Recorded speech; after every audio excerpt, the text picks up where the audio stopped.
शिव कथा देती क्या?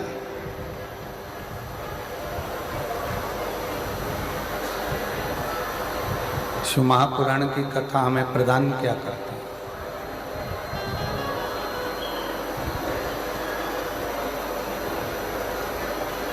कोई तुमसे कह दे कि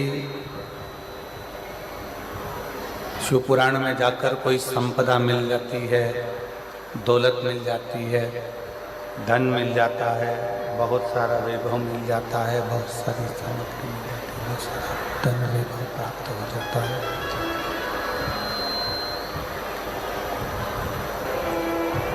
शिव महापुराण की कथा सबसे पहले नंबर पर अगर कुछ देती है तो हमारे मन की शांति को देती है। प्लेन कर दो, क्लियर कर दो, या विसिल मिसिल सब आना बंद करके डीले वीले कम कर दो एकदम।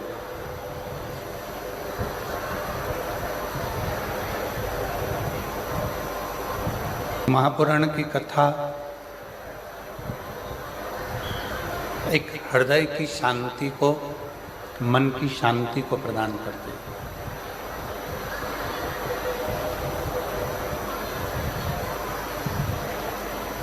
कभी कभी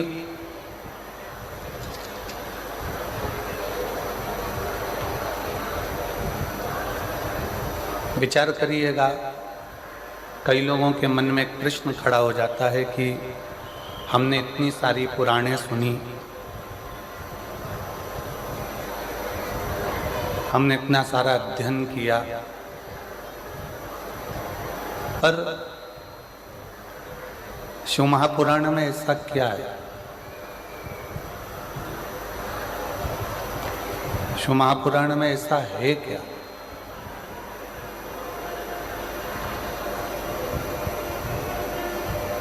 कि जो कथा के मंडप में जाता है, जो कथा को श्रवण करने के लिए जाता है, जो कथा सुनने के लिए जाता है, और मेरा देव अधिदेव महादेव उसकी झोली खुशियों से भर देता है।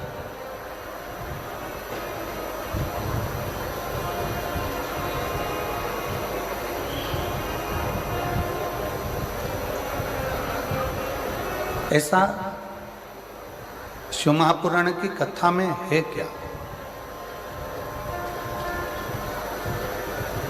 ऐसा भगवान शंकर की इस पुराण में है क्या? 4 वेद, 6 शास्त्र, 18 पुराण, 108 उपनिषद, सब कुछ है।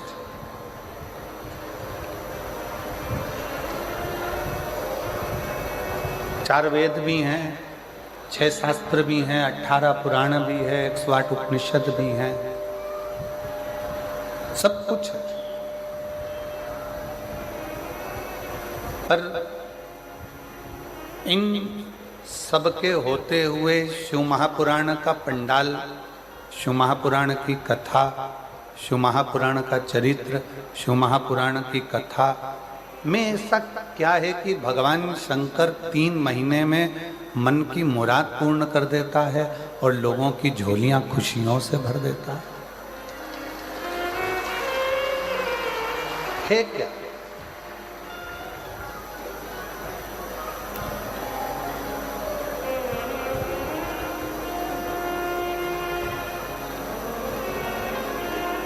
बहुत लोग हैं यहाँ पर बैठे हैं जिनके मन में ये एक संशय फंसा हुआ।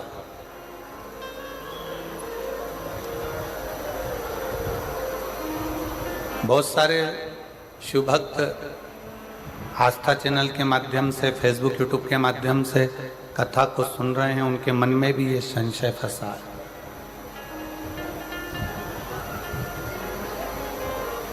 कि इतनी सारी पुराणे होने पर, इतनी शास्त्र होने पर, इतना वेद होने पर, इतने उपनिषद होने पर शिव पुराण में ऐसा क्या है कि जो जाकर बैठता है या टीवी पर भी ध्यान लगाकर या मोबाइल पर भी चालू कर 15 मिनट की भी अगर आराधना ध्यान लगाकर शिव पुराण सुन लेता है तो उसकी झोली भरा जाती है।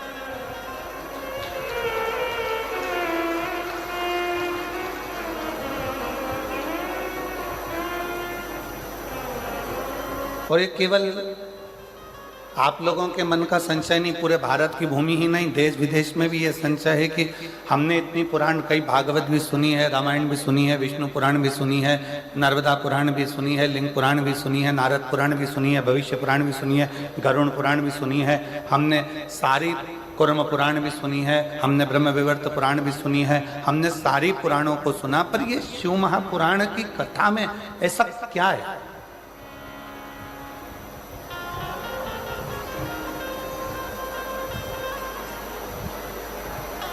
ऐसा क्या भरा है शिव महापुराण की कथा में कि जो जाकर बैठा, जिसने पंडाल में कथा सुनी, जिसने मोबाइल पर कथा सुनी, जिसने टीवी पर आस्था चैनल पर कथा सुनी और कुछ ना कुछ उसने मांगा और वो उसको मिल गया, उसको प्राप्त हो गया।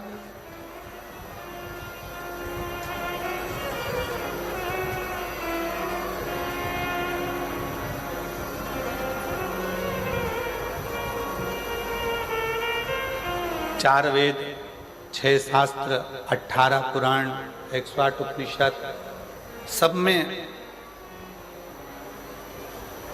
सब कुछ है। सारा जीवन का सार भरा पड़ा है, परमात्मा की अविरल भक्ति भरी पड़ी। पर शिव महापुराण क्या दे रही है? ये इतने भक्तों का सैलाब, इतने शिव भक्त लगातार कई सालों से लगातार शिव की कथा सुनते हैं, मांगते हैं, झोली पसार कर लेते हैं और चले जाते हैं और फिर वापिस कथा में आ जाते हैं कि मेरे बाबा ने मुझे झोली भर कर फिर दे दिया, मेरे बाबा ने फिर प्रदान कर दिया, मेरे बाबा ने मुझे सब कुछ दे दिया, फिर आ जाते।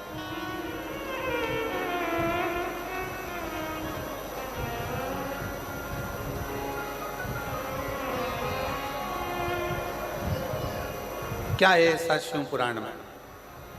तो बहुत सावधानी से सुनिएगा। जो लोगों के मन का संशय है कि इतनी पुराणों में हमने सुना, इतने शास्त्रों में सुना, इतने वेदों में सुना, इतने उपनिषदों में सुना, हमने सब कुछ सुना, पर शिव पुराण की कथा में ऐसा क्या है कि जाकर बैठो पंडाल में, जाकर सुनो पंडाल में, टीवी के सामने मोबाइल पर बैठकर दिल से अगर आराधना कर कर सुनी जाए तो बाबा मुराद पूर्ण कर देता है? इसमें है क्या?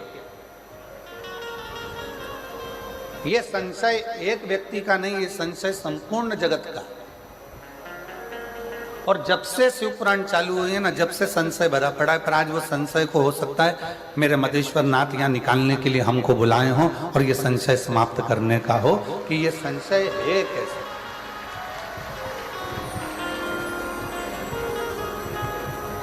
और आज अगर वो प्रसंग निकला है तो बड़े सावधानी से सुनिएगा। चारों वेद, 6 शास्त्र, 18 ही पुराण, सारे उपनिषद, किसी में भी, किसी के अंतर्गत भी विराम का जब समय आया है, पुराण का जब विराम हुआ, जैसे भगवान कृष्ण की श्रीमद् भागवत का विराम हुआ, रामचरितमानस का विराम हुआ, विष्णु पुराण का विराम हुआ, अग्नि पुराण का विराम हुआ, नर्मदा पुराण का विराम हुआ, लिंग पुराण का विराम हुआ, नारद पुराण का विराम हुआ, किसी पुराण में भगवान ने आकर दुख मिटाने का बात नहीं कही। केवल एक शिव महापुराण की कथा ऐसी है जिसमें तुमरुका जी चंचुला देवी को कथा श्रवण करा रहे हैं और उसके यजमान स्वयं ईश्वर जी और गोरा जी अर्थात भगवान शंकर और पार्वती इस शिव महापुराण के यजमान बने हैं। अब यजमान का काम क्या है? यहाँ दिनेश जी ने कथा कराई, यहाँ बसंत जी ने कथा कराई, यहाँ पर हमारे माननीय मुख्यमंत्री जी की धर्मपत्नी भी बैठी हुई हैं, श्रीमती कौशल्या देवी सहाय जी भी बैठी हुई हैं, यहाँ पर बहुत सारे जिन्होंने पूर्व में कथाएं कराई हैं वो भी बैठे हुए हैं। तो यजमान का मतलब क्या? यजमान कौन? तो कहा यजमान कौन? तो कहा यजमान शिव पुराण का, भागवत जी का यजमान राजा परीक्षित है, रामचरितमानस का यजमान काशी नरेश है, सारे पुराणों का कोई ना कोई यजमान है, पर शिव महापुराण का यजमान कोई मनुष्य नहीं है। शिव महापुराण का यजमान स्वयं शंकर और पार्वती है, स्वयं शिव।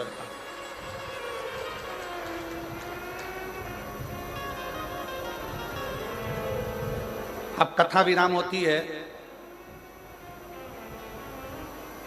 तो कथा विराम होने के बाद में यजमान दक्षिणा देता है कि नहीं देता? अरे बोलो तो जम के, देता है ना। महाराज जी आपने कथा करी है, दक्षिणा। अब शिव पुराण का यजमान कौन है? ईसा जी, गोरा जी, शंकर और पार्वती कथा के यजमान है। कथा कौन बाच रहा है? तुमरुका जी। अब तुमरुका जी ने जैसे ही कथा विराम ली और शंकर पार्वती जी ने पूछा, आपने हमको इतनी कथा सुनाई है, अब आप दक्षिणा बोलो कि तुमको दक्षिणा क्या चाहिए? तो तुमरुका जी कहते हैं, भोले बाबा अगर दक्षिणा में देना चाहते हो तो इतनी कृपा करना, ये शिव महापुराण की कथा जो सुनने के लिए पंडाल में आ जाए, उसके घर शास्त्र हमने सुने, सारे वेद हमने सुने, हमने सारे उपनिषद सुने, पर ये शिव महापुराण की कथा में ऐसा क्या है कि लोग जाकर बैठते हैं और उनके मन के मुराद पूर्ण हो जाते हैं, उनकी मन की कामना पूर्ण हो जाती है। इसमें ऐसा क्या है? किसी पुराण में भगवान ने वचन नहीं दिया, केवल एक शिव महापुराण 18 पुराण में से ऐसी है जिसमें शंकर भगवान तुमरुका जी को वचन देते हैं, सुनो तुमरुका, कलिकाल में, कलयुग में देवता हो, असुर हो, राक्षस हो, किन्नर हो, गंधर्व हो, मनुष्य हो, पशु हो, पक्षी हो, जलचर हो, थलचर हो, इस शिव महापुराण की कथा को जो पंडाल में बैठकर श्रवण करेगा या किसी भी माध्यम से कहीं पर भी बैठकर मेरी इस पवित्र कथा को सुनेगा, फिर उसके घर की, उसकी जवाबदारी मेरी होगी और उसका कष्ट मिटाने की जवाबदारी मेरी होगी। मैं ये वचन देता हूं, ये मैं वचन देता हूं आपको।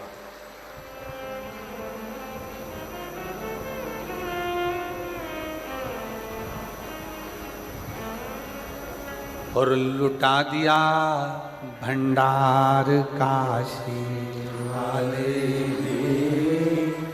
कर दिया माला काशी वाले, जो जैसी भावना वो वैसा ही फल पाया, जो जैसी भावना वो वैसा ही फल पाया, नहीं खाली उसे लौटाया, वो मन ही मन हर्षाया, नहीं खाली उसे लौटाया, वो मन ही मन हर्षाया, और कर दिया माला माल काशी वाले रे, लुटा दिया भंडार काशी वाले रे। भले 4 वेद हों, भले 6 शास्त्र हों, भले 18 पुराण हो, भले 108 उपनिषद हों, पर इन सभी में भगवान ने वचन नहीं दिया है। केवल एक शिव महापुराण की कथा ऐसी है जिसमें शंकर जी ने वचन दिया है कि जो शिव महापुराण की कथा को दिल लगाकर, हृदय से, भाव से शिव पुराण को मेरा ही स्वरूप मानकर जो सुनता है, शंकर कहते हैं उसके दुखड़ों को समाप्त करने की जवाबदारी मेरी है, क्योंकि मैं कली काल में, संसार में, मृत्यु लोक में मैं विराजमान, ब्रह्मा ब्रह्म लोक में, भगवान विष्णु वैकुंठ लोक में, पर मेरे देव अधिदेव महादेव इस मृत्यु लोक के देव, पृथ्वी के।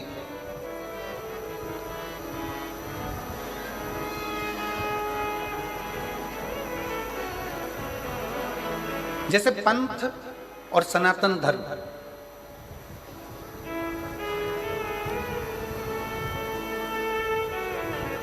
पंथ और सनातन धर्म दोनों में जमीन आसमान का अंतर।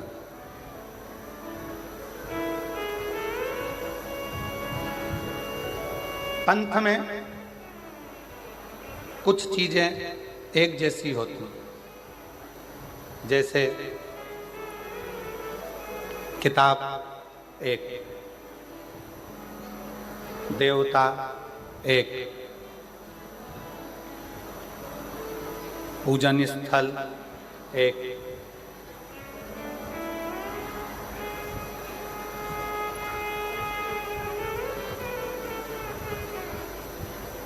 विधि विधान एक, पंथ में और सनातन धर्म में बहुत अंतर।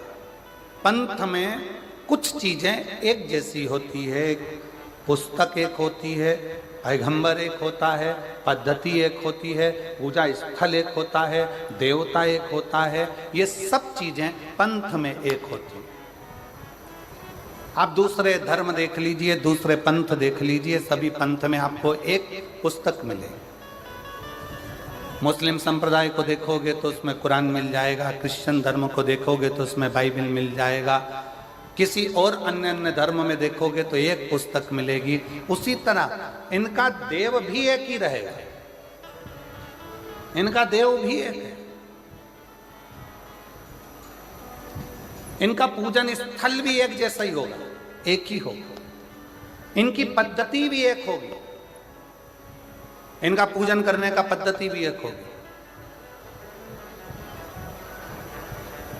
जो एक पर टिक कर करें वो पंथ है, और हमारा जो सनातन धर्म है वो एक पर नहीं, हमारा सनातन धर्म जिसमें देवता भी 33 कोटि हैं, तो पद्धतियां भी अलग अलग हैं, और देवालय शिवालय भी अलग अलग हैं, और हमारा पूजन करने का नियम और पद्धति भी कोई यज्ञ से, कोई अनुष्ठान से, कोई वेद से, कोई पुराण से, कोई तप से, कोई साधना से, सब अलग, सब अलग। पंथ में एक पुस्तक होती है, पर सनातन धर्म में एक पुस्तक नहीं। सनातन धर्म में तो 4 वेद, 6 शास्त्र, 18 पुराण, 108 उपनिषद जैसे हमारे शास्त्रों से भरा हुआ ये सनातन धर्म होता है, ये सनातन धर्म।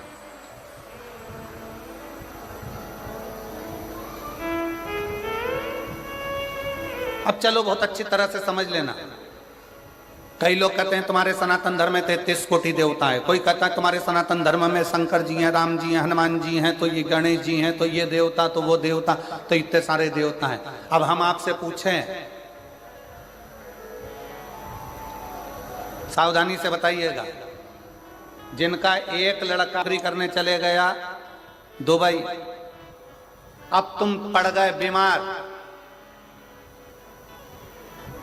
और एक ही लड़का, अब वो आ ही नहीं रहा, वीजा ही नहीं बना, पासपोर्ट ही तैयार नहीं, आने कोई तैयार नहीं, टिकट ही नहीं हो रहा, क्या करोगे? तड़फोगे, इंतजार करोगे कि मेरा एक लड़का है, आएगा, डॉक्टर को दिखाएगा, मेरा एक लड़का है, आएगा, मुझे डॉक्टर के पास लेकर जाएगा। सारे पंथ में, दूसरे धर्म में एक पर आश्रित होकर बैठते हैं, पर मेरा